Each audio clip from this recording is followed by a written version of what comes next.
Bonjour à tous aussi. Ravie de vous accueillir aujourd'hui.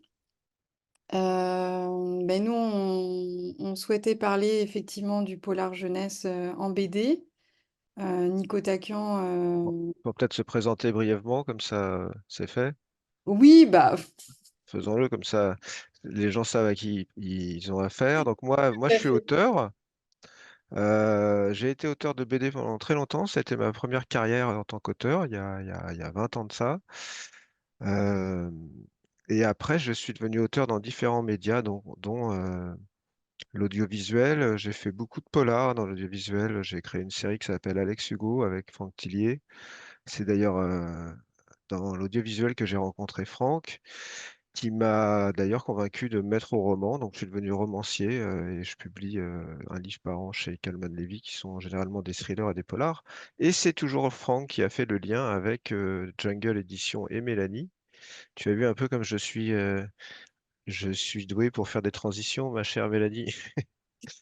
Oui, Donc, oui, tout à fait. En fait, on a été en contact avec Nicolas, grâce, grâce à Fantillier.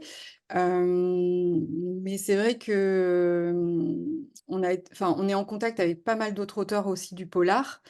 Et ça nous permet en fait de développer des nouveaux projets qui viennent en fait de l'écriture du polar, mais côté roman, pour développer des projets en BD. Donc ça, c'est une nouvelle expérience pour nous et je pense que c'est très très intéressant de travailler avec, des spécialistes romanciers dans le domaine du polar sur la jeunesse en BD parce que ça ouvre énormément de champs des possibles et surtout on a une écriture vraiment, qui je dirais est beaucoup plus technique et qui nous permet aussi d'élargir la cible de lecteurs. c'est bien dit. Voilà.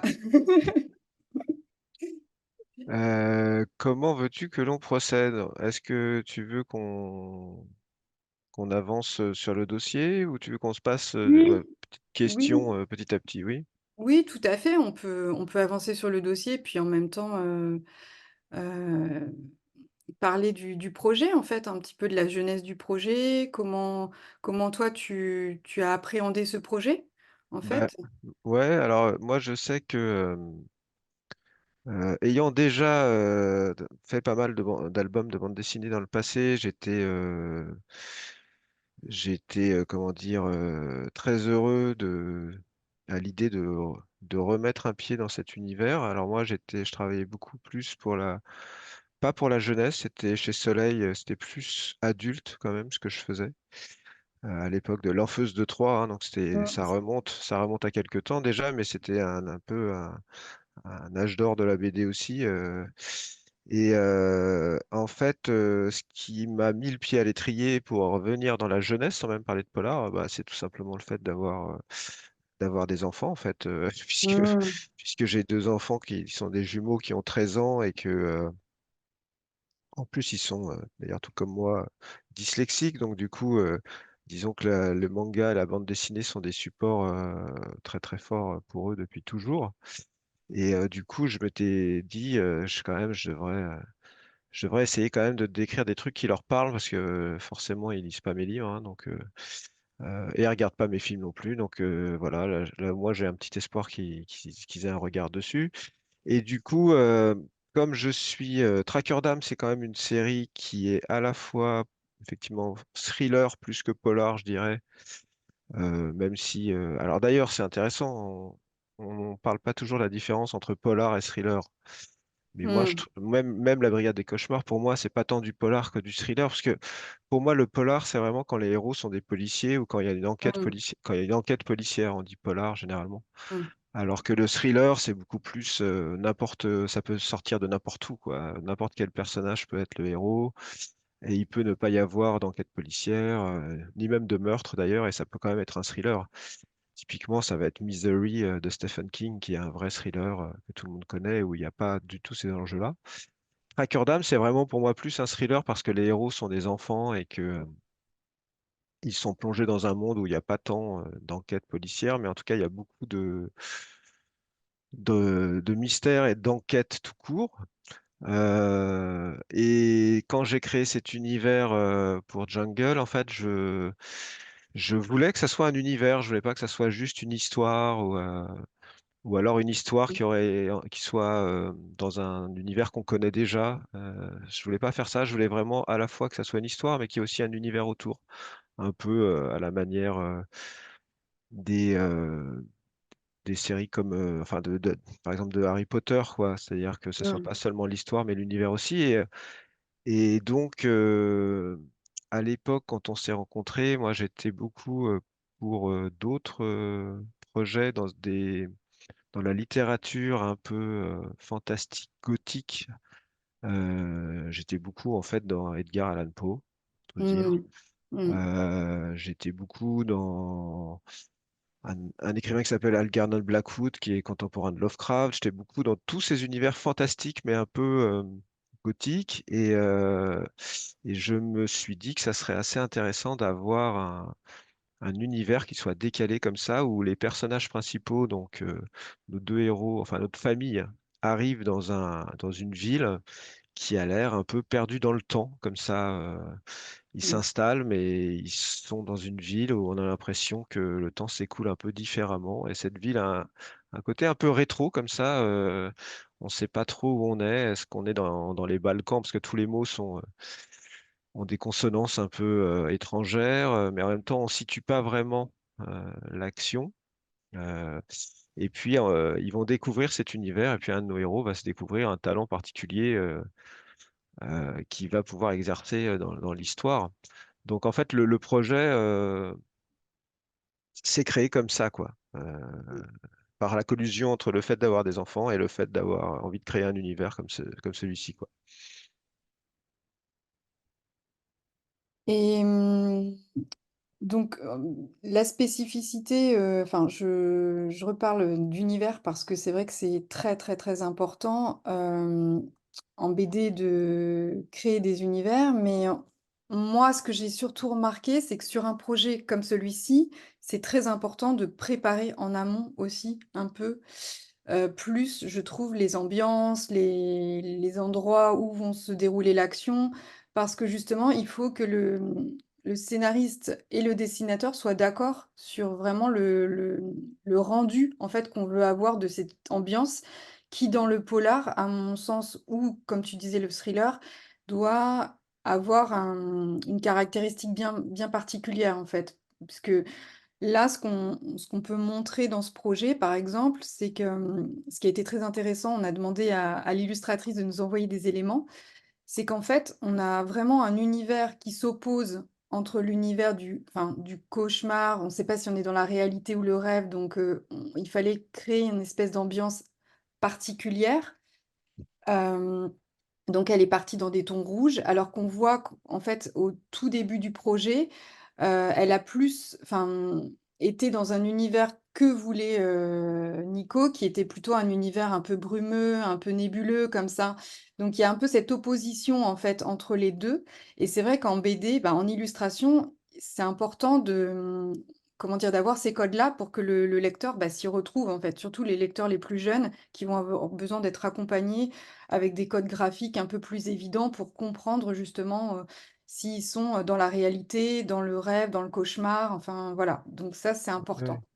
Bah, c'est vrai que pour les gens qui nous écoutent, en fait, dans ce projet, il y a effectivement deux univers, hein. Il y a d'un côté la réalité, la ville de Ludendorff dans laquelle ils viennent s'installer avec leur famille, et puis de l'autre côté, il y a ce qu'on appelle le Noir Pays, qui est en fait Mm, un endroit qui est le double de mm. Ludendorff, dans lequel évoluent des fantômes et des esprits, voilà, avec un côté un peu Stranger Things. Mais en fait, la référence, pour donner la référence de cette idée, c'est, alors là, je dirais que tous les jeunes peuvent sortir de la pièce parce que la référence, c'est Philémon, donc Philémon de Fred, qui est une bande dessinée que j'ai lue quand je devais avoir 10-11 ans et qui m'a marqué à vie, je crois, d'une idée de pouvoir passer d'un monde à l'autre par des objets, notamment.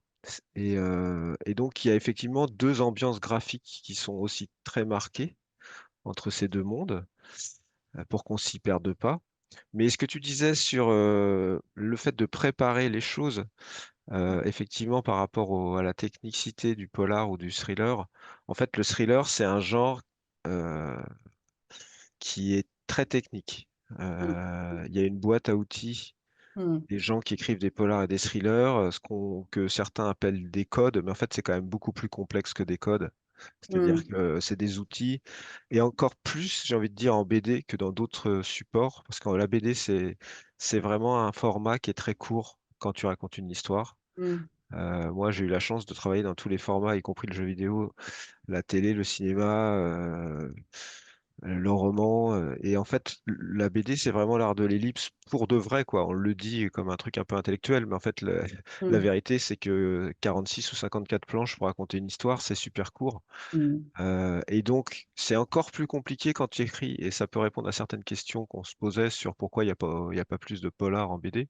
C'est-à-dire Mmh. que quand tu écris des polars dans lesquels, pour que les mécanismes du suspense ou de l'intrigue fonctionnent, eh bien, il y a une obligation technique. C'est-à-dire que tu peux pas, par exemple, avoir deux éléments qui soient trop proches, parce que sinon, en fait, il n'y a pas suffisamment d'espace pour que le suspense se mette en place et que ça soit payant Mmh. d'avoir la résolution du mystère, etc. Enfin, il y a des problèmes en fait de timing qui Mmh. font que ça se prépare quand même beaucoup à l'avance. On peut pas trop se lancer dans un album en Mmh. improvisant. Il faut quand Mmh. même bien structurer ça du point de vue du scénario, mais aussi du point de vue graphique, parce qu'en fait, très vite, bah, c'est ça qui est génial dans la BD, c'est que en fait, ton histoire, elle est faite pour être mise en illustration, en images, mais tous les dessinateurs n'ont pas la même manière de faire leur narration. Il y en a qui ont besoin de beaucoup d'espace, il y en a qui ont besoin de moins d'espace. Donc, il y a un calage qui se fait entre le scénariste et le dessinateur pour arriver à trouver avec quelle forme on arrive à raconter cette histoire dans la pagination qui nous est donnée, quoi. Mmh. Et c'est vrai que ça, c'est la préparation qui fait ça, et que avec Swan, en fait, on a matché très vite. Très vite, elle a compris ce que je racontais, et très vite, je me suis adapté à sa manière de découper les planches. Et, euh, et c'est vrai que c'est ce qui est chouette aussi, c'est que quand cette rencontre se fait, je pense que bah, les deux sont au service de l'histoire, le scénario et le dessin, et ça Mmh. fonctionne beaucoup mieux, quoi. Mmh. Mmh. Tout à fait. Tout à fait et nous, on s'est rendu compte, en fait, aussi que, parce qu'au tout début, donc c'était en 2018 quand on a sorti les premiers titres, en fait, Frissons, on était vraiment, au tout début, cette collection Frissons, en fait, elle est née en se disant: «Tiens, on aimerait bien faire peur aux enfants. On aimerait bien aller vers le sentiment de la peur». Et au tout début, vraiment la jeunesse de cette collection, c'était on voulait adapter les Chairs de poule en BD et ça a pas pu se faire. Donc on s'est dit: «Ben, on va créer nos propres BD, nos propres histoires» et c'est vrai que les premiers titres ont été un peu des titres, où on a expérimenté et on s'est rendu compte qu'il fallait pas forcément nécessairement faire peur, mais arriver avec des bonnes histoires, bien construites et comment dire? Jouer sur toute cette nuance, de ressenti, en fait, auprès, des jeunes lecteurs et je trouve qu'avec un projet, en tout cas comme Tracker, on a ça parce qu'on a aussi la douceur du dessin d'Anne-Sophie qui fait qu'il y a toute cette nuance et cet équilibre qui vient, avec le texte et je pense que ça, enfin, pour moi, c'est une réussite dans le sens où, du coup, on permet un accès au lecteur qui est plus facile parce que selon le type de dessin qu'on a, si on a un dessin plus dur, plus noir, heu, on peut basculer sur des projets qui vont être beaucoup plus difficiles d'accès aussi. Donc là, je trouve en tout cas, je trouvais que enfin vos 2 univers mélangés, fonctionnaient très, très bien et ça, c'est vrai qu'en tant qu'éditeur, c'est vraiment appréciable, en fait, quand on voit un résultat comme ça parce qu'au départ, on s'imagine pas ce que ça peut donner, en fait. C'est une fois qu'on est dedans, qu'on avance petit à petit, qu'on se rend compte, en fait, de la tournure que prennent, les choses et ça, c'est vrai que moi, ça a été enfin, j'ai été vraiment, heureuse conquise et puis, j'ai aimé en tout cas vraiment, suivre ce projet, pour ces raisons-là aussi. C'est quand on voit qu'il y a cette alchimie qui se crée, quoi. Alors, sur la peur, euh, en fait, moi, par exemple, j'ai choisi de traiter des histoires de fantômes. Hein, Mmh. dans Tracker d'âme, on a vraiment Mmh. un dispositif qui est assez classique, hein, puisque c'est un enfant qui va aider des fantômes d'enfants, en fait, Mmh. à résoudre leurs problèmes, enfin, les Oui, raisons du fait oui. qu'ils soient des fantômes. Alors, il y a tout un mystère autour de cette ville de Ludendorff et de pourquoi il y a des fantômes d'enfants et pourquoi, visiblement, il y a des brumes autour de cette ville. Tout ça, c'est une intrigue qui doit se développer sur plusieurs albums.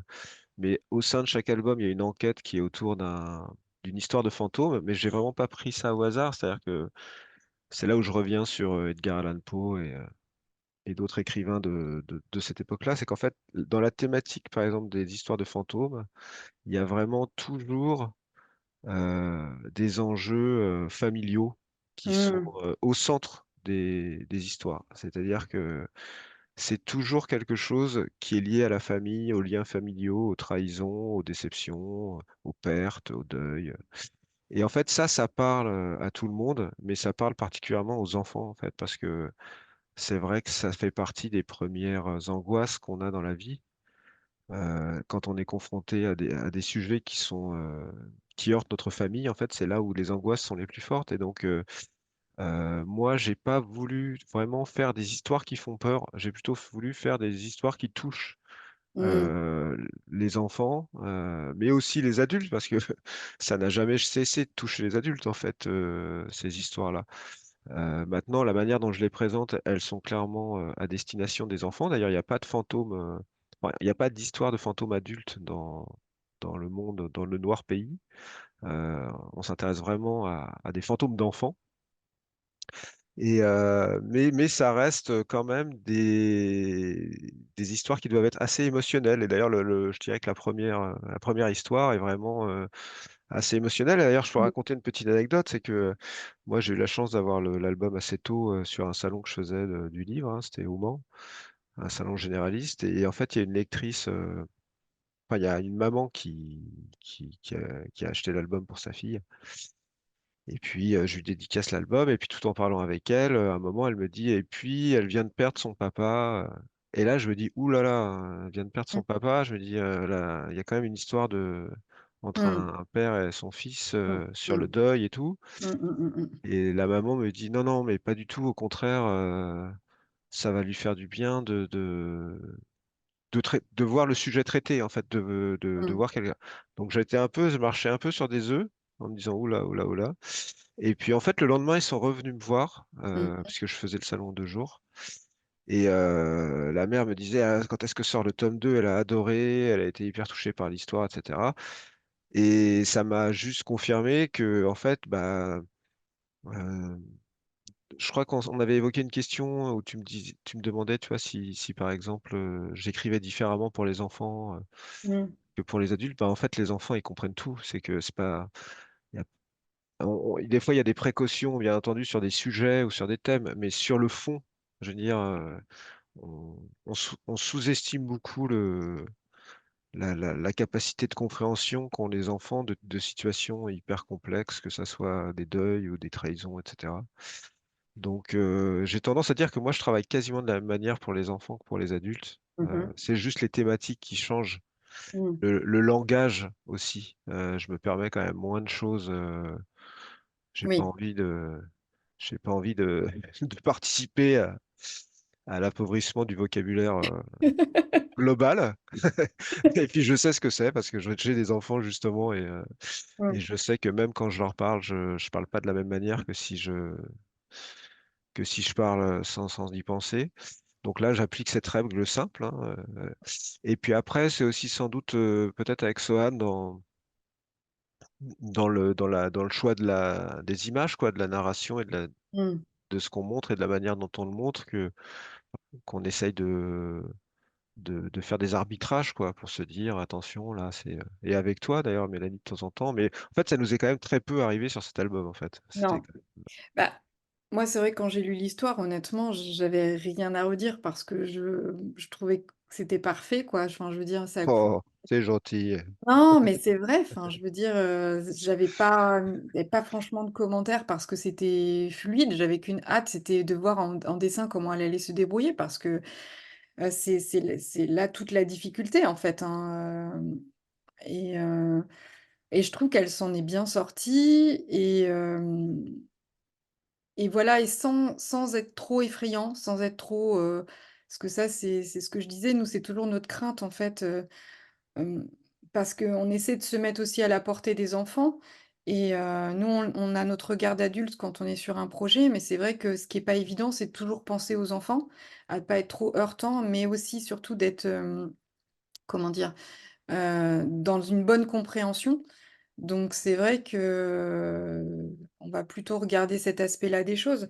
Mais sur le texte, non, moi justement, en fait, ce que je trouve, super chouette dans cette histoire, c'est vraiment la réussite du fait que à travers des sujets qui peuvent être graves, il y a une forme d'espoir quelque part. C'est-à-dire qu'en fait, là, tu disais, on parle du deuil, mais à travers le deuil, on parle en sous-jacent du fait que, ben, les gens ne sont plus là, mais ils existent toujours et ça, c'est aussi, il y a un côté, enfin, pour moi, un peu spirituel quelque part. C'est-à-dire qu'il y a vraiment cette dimension de questionnement de qu'est-ce qu'on devient après?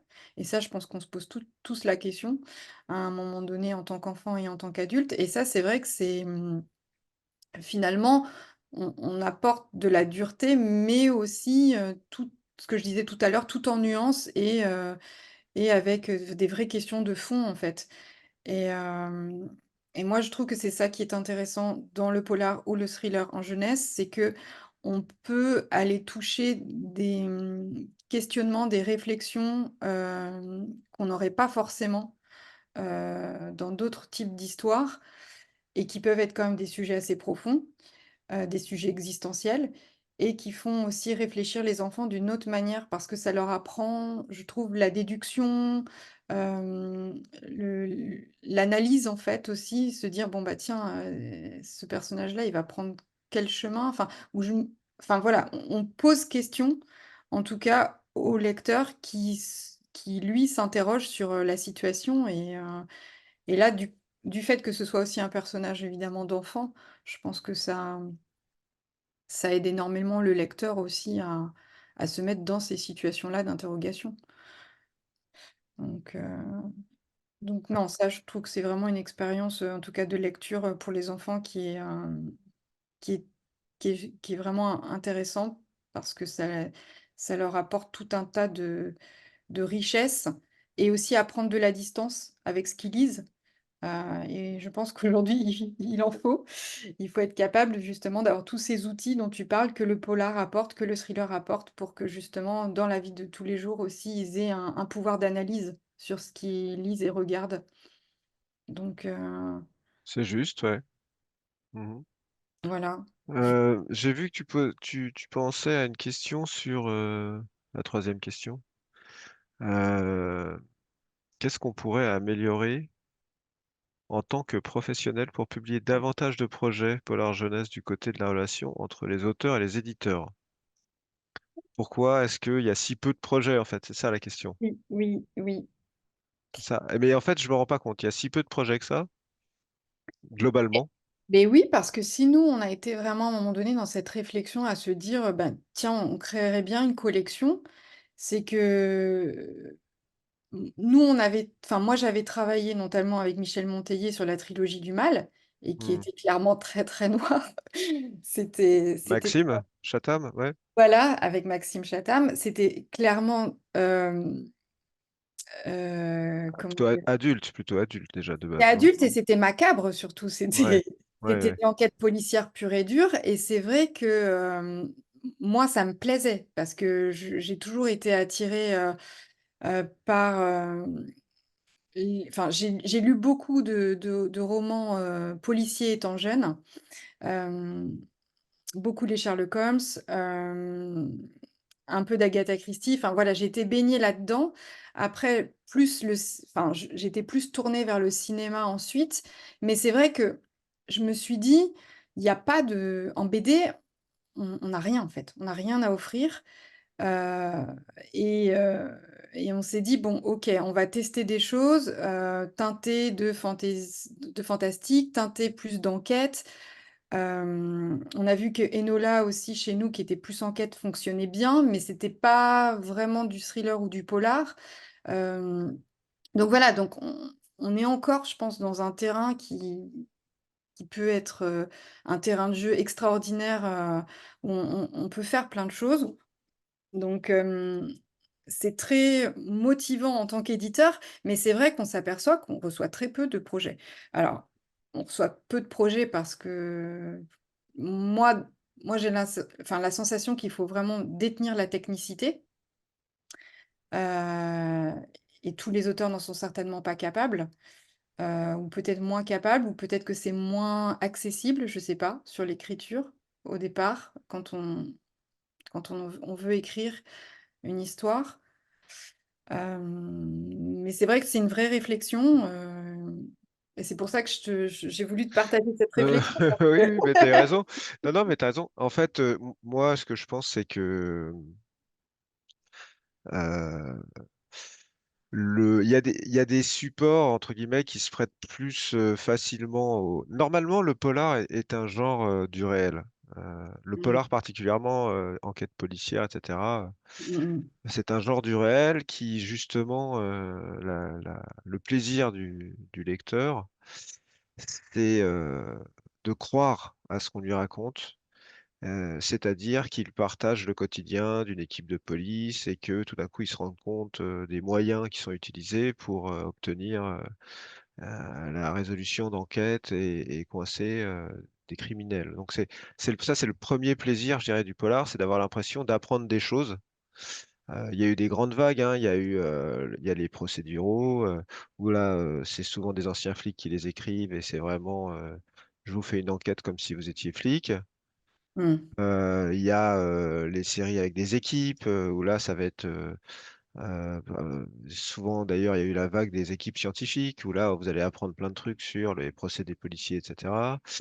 Après, il y a plein d'autres auteurs qui sont rentrés quand on fait du polar psychologique, où on s'intéresse moins à la procédure, mais plus à l'ambiance ou à l'esprit des enquêteurs, etc.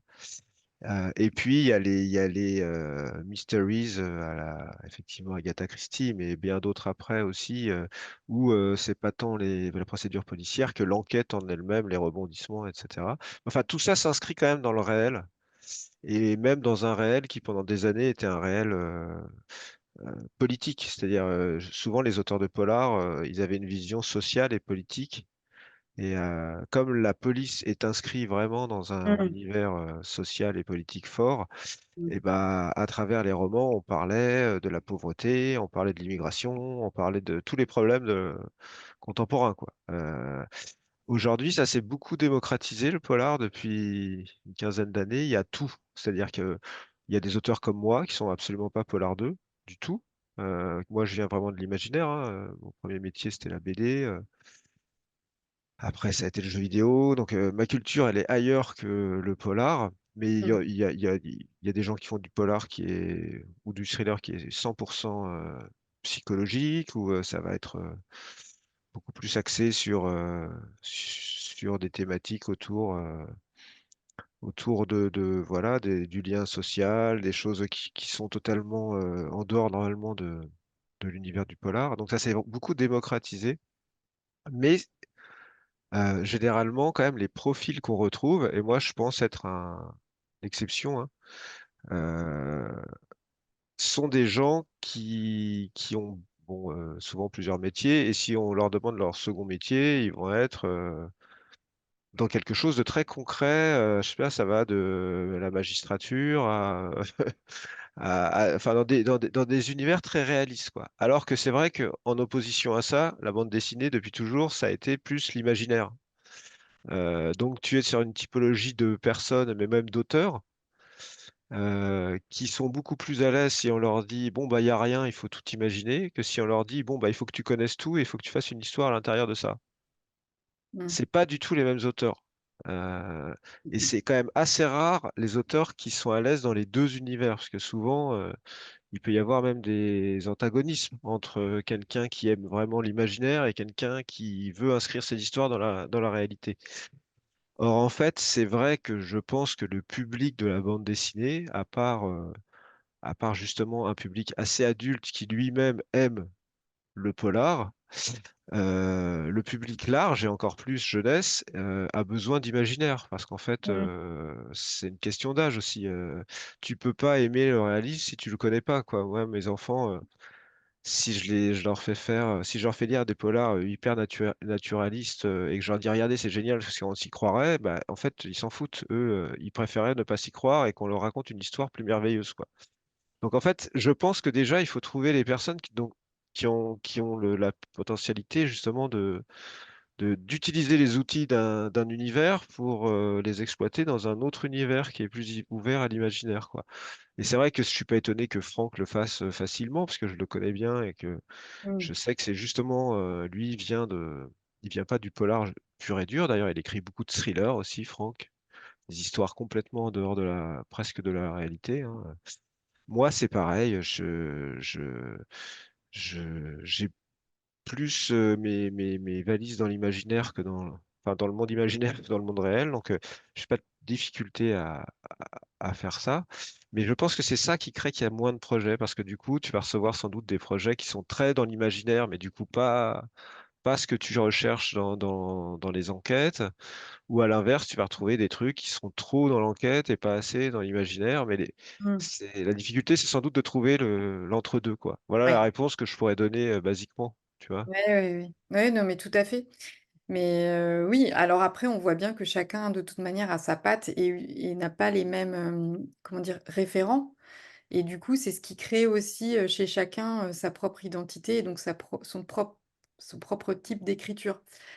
Après, c'est vrai que je m'interrogeais aussi sur le fait que, est-ce que, le genre, thriller polar, dans le domaine de l'école, en tout cas là, je parle plutôt, côté, lecteur, parce que aussi pour créer des projets, il faut avoir une envie des lecteurs et hem et je me demandais si, en fait, les enfants, par la découverte parce qu'on sait que la découverte, des livres, se fait pas uniquement, à la maison, ou dans un cadre extrascolaire, mais pour certains, se fait aussi beaucoup à l'école.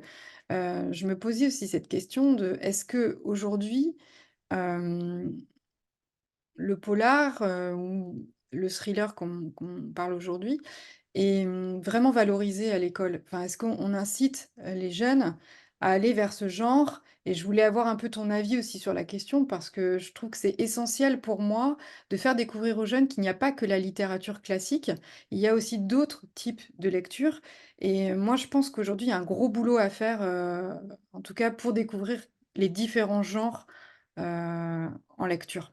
Ah bah là, prêches un convaincu et j'ai des exemples assez précis, hein.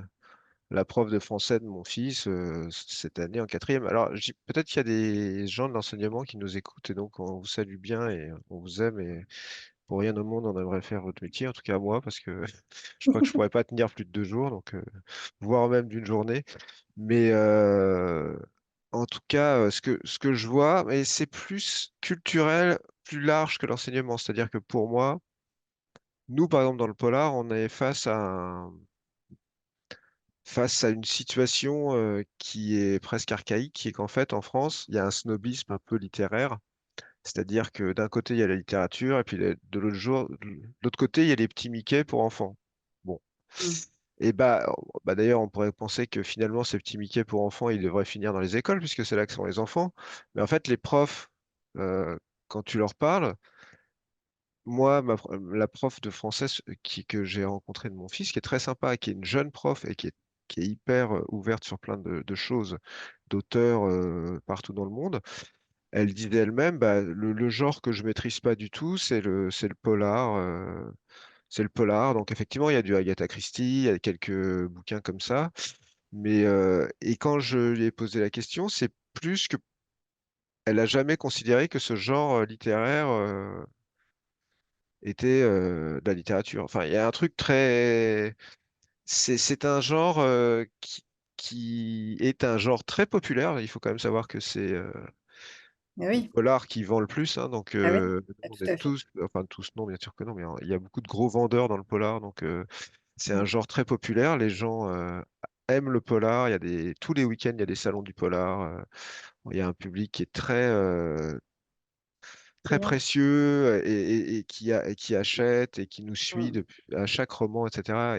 Et très connaisseurs aussi qui vont lire beaucoup de bouquins de tous les auteurs, tous les pays.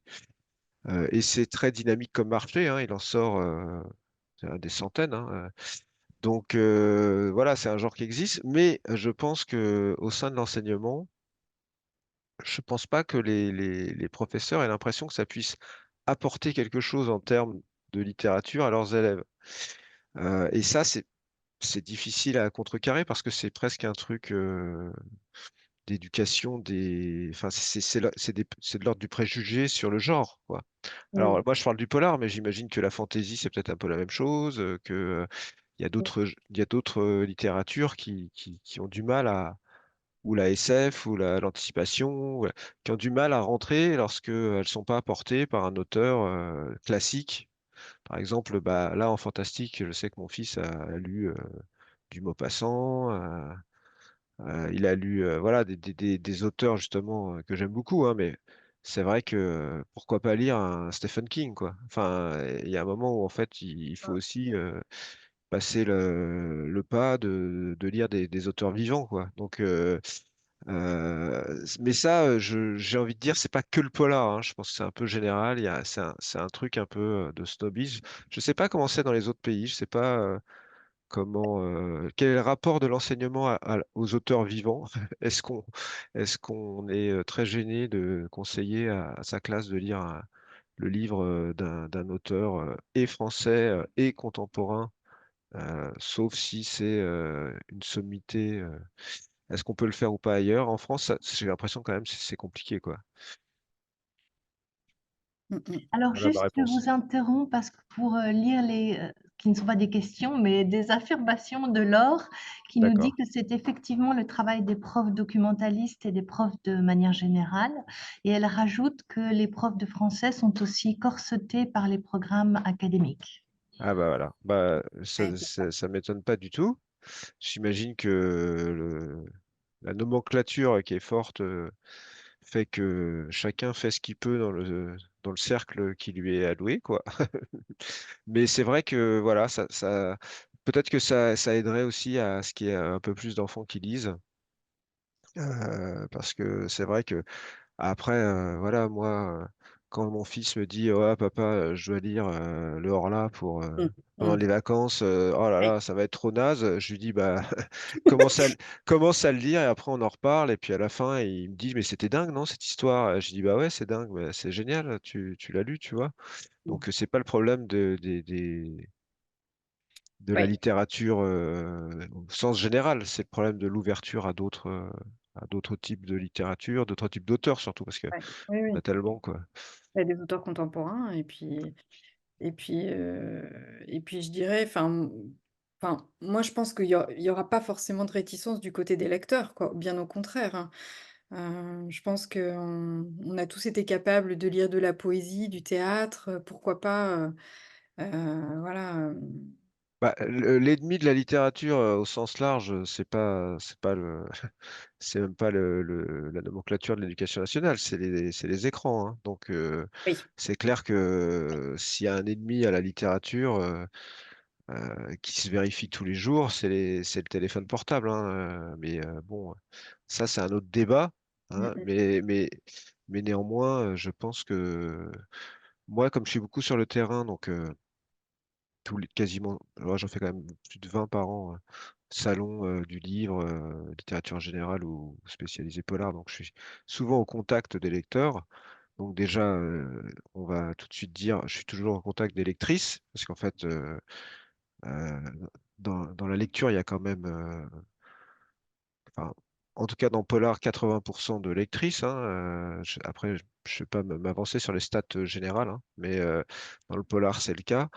Généralement, quand c'est des hommes, soit ce sont des vrais lecteurs de Polar, soit ce sont des maris de lectrices de Polar à qui on a glissé des livres et puis qui ont fini par les lire. Enfin, je veux dire, en tout cas, et d'ailleurs, c'est eux qui le disent, hein. Ils disent, ouais, ma femme m'a donné ça, j'ai bien aimé, j'en rachète un autre. Bon, mais c'est vrai que je me rends bien compte que quand j'en parle avec mes lecteurs, ils me disent, bah oui, bah moi, mon fils, il lit pas. De toute façon, il n'a pas le temps de lire vu qu'il est sur son téléphone portable. En gros, c'est ça. Et c'est vrai que c'est très difficile d'outrepasser ce phénomène-là, et encore plus dans le livre, j'imagine que dans la BD ou dans le manga ou dans d'autres supports où l'image fait qu'il y a un lien qui existe encore, quoi.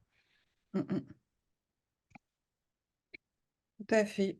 Et donc toi, là, est-ce que sur le projet Tracker, mais enfin, je sais que tu as très envie d'écrire la suite, mais est-ce que ça t'a donné d'autres envies pour d'autres projets? Est-ce que ça a fait germer du coup des envies d'écrire aussi pour, enfin, Ce public-là, tu veux dire, ou pour la bande dessinée? voilà, pour ce public-là, que ce soit pourquoi pas en littérature ou donc en roman pur ou en BD. Est-ce que tout d'un coup ça a ouvert en fait autre chose chez toi où tu t'es dit: «Oh là là, tiens je me lancerais bien, dans une histoire comme ça sur enfin tel Bah, format» et cetera? moi, en fait, ce que j'ai pu voir, mais j'espère n'être qu'au début de ça, mais ce que j'ai pu vraiment apprécier, c'est que moi, d'habitude, quand je suis en salon, j'ai donc principalement la même typologie de personnes qui viennent me Ouais, voir. Et puis là, tout d'un coup, je me suis retrouvé avec des enfants qui venaient me voir. ouais. J'ai vraiment, pendant un moment, pas que ça m'a fait un choc, mais je me suis dit, oh là, c'est plus du tout la même chose. Et en fait, ça m'a vraiment plu. C'est-à-dire que Mmh. de voir ton public et que ton public soit plus le même, en fait, c'est assez euphorisant, quoi. Ça fait du bien c'est- Mmh. ça fait du bien de parler à d'autres cerveaux, quoi. C'est-à-dire que là, tout d'un coup, tu es beaucoup plus connecté parce que tu as l'impression que comme ils vont pas beaucoup parler, bah, il faut que tu écoutes bien parce que les quelques mots qu'ils vont dire, ça va être important. Et donc effectivement, ça m'a beaucoup plu. Après, c'est vrai que c'est un marché en lui-même, hein, que je connais du coup moins bien que les autres parce que c'est la première fois que je sors un album en jeunesse, et dans lesquels il y a plein de gens super talentueux et qui font ça depuis très longtemps. Et j'en connais d'ailleurs pas mal parce qu'en fait on se connaît tous un peu et que comme on fait des salons généralistes, et ben on se côtoie, on se Alors, voit, on se parle. je suis obligée de vous interrompre à propos de salon, parce qu'on sera heureux de vous retrouver Jungle Édition sur le stand L16. Et peut-être Absolument. serez-vous présent lors du salon? Moi, oui, oui, je serai Ah, présent. Je là, serai présent le samedi et le dimanche. D'ailleurs, j'ai deux créneaux où je serai là avec Sohan des bah, pour lui dédicaces. tenir compagnie pendant qu'elle fait des beaux dessins. Très bien. Eh bien, écoutez, merci beaucoup pour cette discussion très intéressante. Merci Mélanie, merci Nico et merci à tous pour votre écoute. Et à Merci. bientôt au salon. Merci. Au revoir. Au revoir. Bye.